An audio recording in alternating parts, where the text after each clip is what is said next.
I did have my interview for the Disney College Program. For those of you that don't know what that is, pretty much it's just like an opportunity to work for Disney. It's labeled like an internship for college students, or you have 24 months post-graduation to apply for the program. It's just an opportunity for you to kind of get your foot in the company as a college student, or if you just want to gain some experience, or if you just want to work during college at Disney. So I did the program back in 2023, applied for it now to do it spring 2026. But as you can tell, I have a baby so that's gonna be interesting.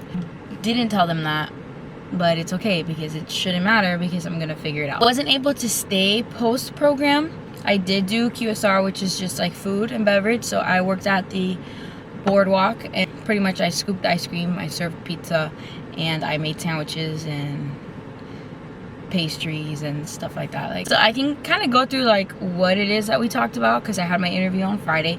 I'm honestly really excited. I think it went really well. Started with, she called me, she just went through all like the basic demographic information questions, asked who I was, asked me if I understood what the program is about. It was very conversational. It did not feel like an interview at all. She was super sweet. In my case, she noticed I graduated, so she pretty much started it off with asking me why would I want to come back, why Disney, what's making me want to do the program again. Another question she asked me after that was, if I were to get in, what is the first thing that I would do? I just said I'm literally gonna hop on the monorail and just go to Polynesia and have some Dole Whip and watch the fireworks. Just enjoy the fact that I got in.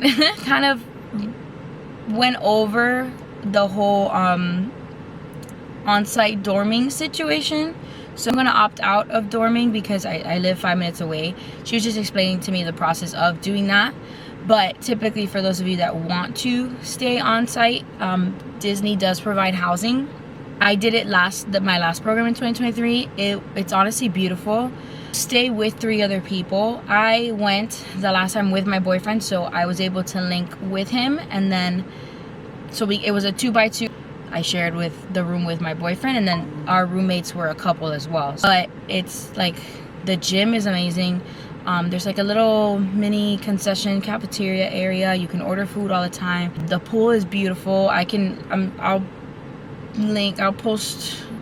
just put like a montage of my stay from 2023 just so you can like see it. Since I'm not going to be living on site, there's going to be a lot of events that I won't be able to attend because it's only for the Flamingo residents, which is fine. Like, I already did it the first time around. This is literally just for me to get back into the company. So then she went into the roles, like what my favorite roles are. Obviously there's no guarantee. She doesn't determine where I go. So I just kind of told her I really liked attractions. I really, my dream is to work for Haunted Mansion. I told her that. So make sure if you have something that you're like super passionate about, just tell them, talk to them, give them all that information so she can write those notes, because you never know, like that spot might be open or maybe not. They just liked you so much they're gonna put you there. And then I talked about merchandise, which I also am interested in working merchandise. I know they have later hours which would work with the baby. Another one that I talked about was PhotoPass.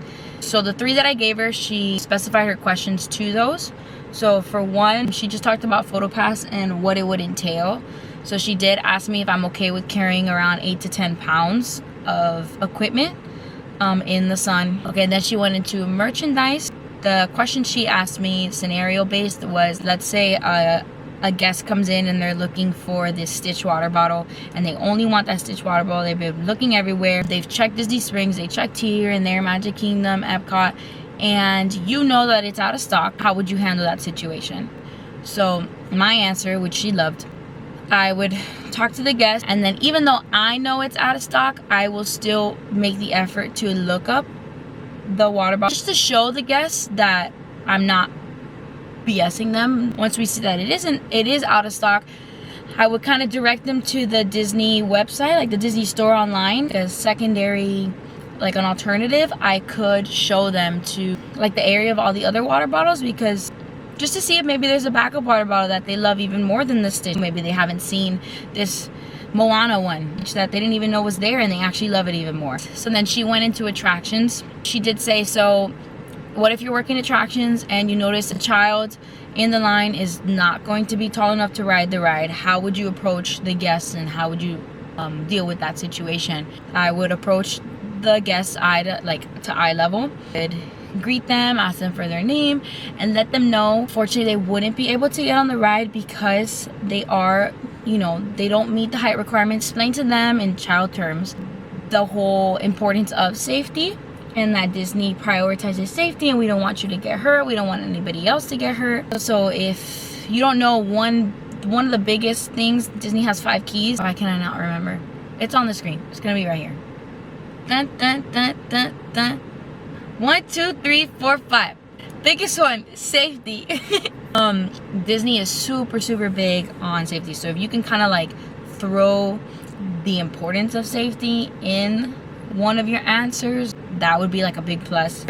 And then because of that, she kind of went into safety idea. So she did ask me, safety, how did you practice safety at work or at home or in your daily life? It's really simple stuff. Like I told her I would pick up plastic or napkins off the floor so no one would slip. I would make sure the knives were turned the right way or nothing was out on the counters that weren't supposed to be. And then pretty much I think that was it. She said, I think to end it, she asked me if I had any questions, and then she let me know that I should be hearing back within a week, which I thought was way shorter, which is good. If I get the acceptance, you have 7 days from when you get accepted, not when you open the email, from when you get accepted, to accept it and pay the fee. And you don't know your role until I think it's four weeks before your program start date. Yeah, so I'm excited. I hope I get it. Yeah, so that's it for now.